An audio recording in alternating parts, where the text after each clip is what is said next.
தமிழ்நாடு முதலமைச்சர் மு.க. ஸ்டாலினின் 72வது பிறந்தநாளை முன்னிட்டு திருநெல்வேலி மாவட்டம் திசைன்விளை அகில இந்திய அளவிலான மின்னொலி ஆண்கள் பெண்கள் கபடி போட்டி திசைன்விளையில் நடைபெற்றது. போட்டியினை மாவட்ட ஊராட்சி தலைவர் VSR ஜெகதீஷ் தொடங்கி வைத்து செய்தியாளர்களிடம் பேசினார். தமிழ்நாடு முதலமைச்சர் மு.க. ஸ்டாலின் பிறந்தநாளை ஒவ்வொரு ஆண்டும் மிக சிறப்பாக கொண்டாடப்பட்டு வருகிறோம்.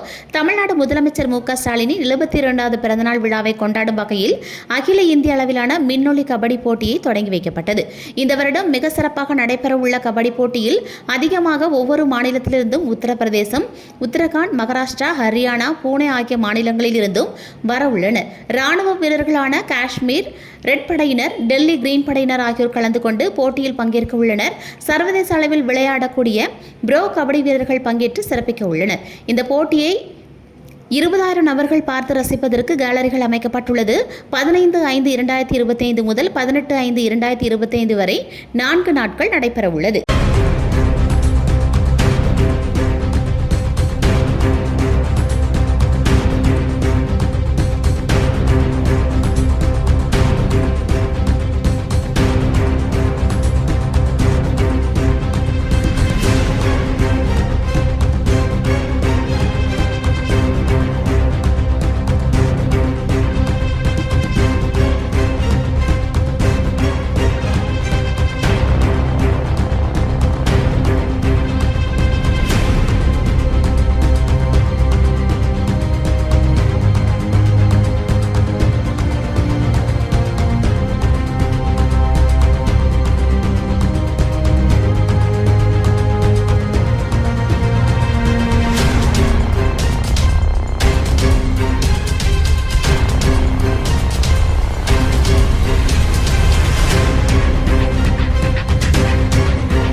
மாண்புமிகு முதலமைச்சர் அவருடைய பிறந்த நாளை முன்னிட்டு ஒவ்வொரு வருடமும் நமது நெல்லை மாவட்டம் திசைன்விளையில் வைத்து ராதாபுரம் ஒன்றிய கிழக்கு மற்றும் நெல்லை மாவட்ட பஞ்சாயத்து சார்பாக அகில இந்திய அளவிலான கபாடி போட்டி நடத்துவது வழக்கம்.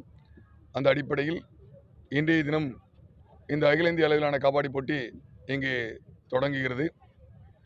ஒவ்வொரு வருடமும் இந்த போட்டியை மிக சிறப்பாக நாங்கள் நடத்தி கொண்டிருக்கின்றோம். நம்முடைய முதல்வர் எங்களுடைய தளபதி அவருடைய பிறந்த நாளை வெற்றி நாளாக ஒவ்வொரு வருடமும் நாங்கள்